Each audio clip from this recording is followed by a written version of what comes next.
single day. Jury nullification. He was arrested for promoting jury nullification. A federal court says that was illegal. Michael Picard's free speech rights were violated when he was booked for telling passers-by to Google jury nullification.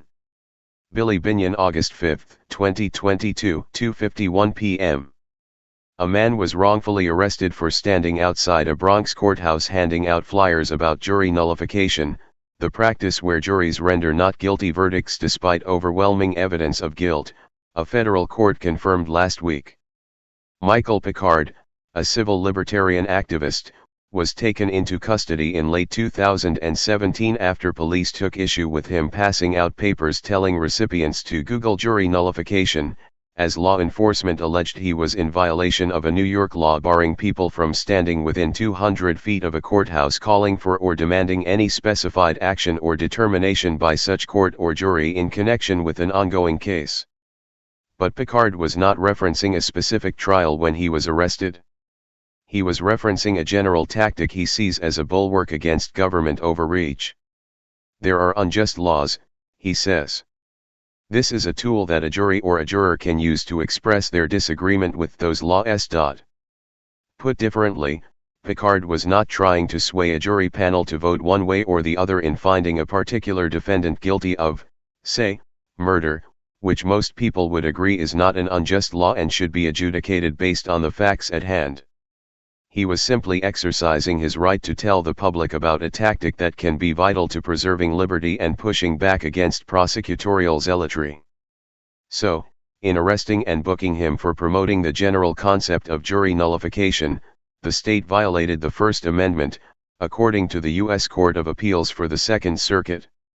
An injunction prohibiting the application of NYPL 215.50(7), in the circumstances presented by Picard's case in which a single individual advocated for what he contends are the correct principles of the legal system, wrote Judge Gerard E. Lynch, unconnected to any specific trial and effected through non-intrusive and non-disruptive leafleting rather than more aggressive, disruptive, or targeted forms of communication would suffice to vindicate Picard's First Amendment right to advocate his point of view regarding jury nullification and to engage in the conduct in which he has engaged in the past and intends to continue in the future.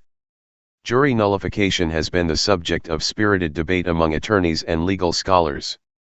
One such brouhaha concluded in December 2019 after a federal judge was rebuked by a divided Second Circuit, the same court which heard Picard's case, for telling prosecutors and a group of defense attorneys that a particular case before him called for jury nullification. In that case, the federal government had locked in child pornography charges against a 31-year-old man who filmed his sexual encounter with a 15-year-old Connecticut girl. The clip remained private.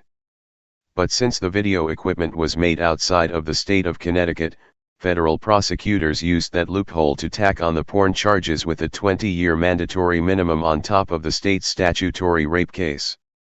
"I am absolutely stunned that this case has been brought by the government," Judge Stephen Underhill said in court. Core to the ruling concerning Picard's case, however, is that the New York law in question is not unconstitutional on its face, a departure from the conclusion that the lower court arrived at.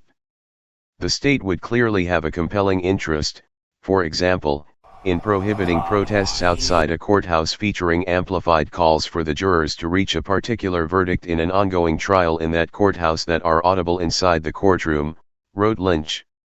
That may be fair enough.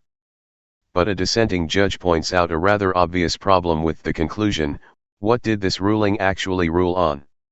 What action exactly is constitutional now that previously wasn't?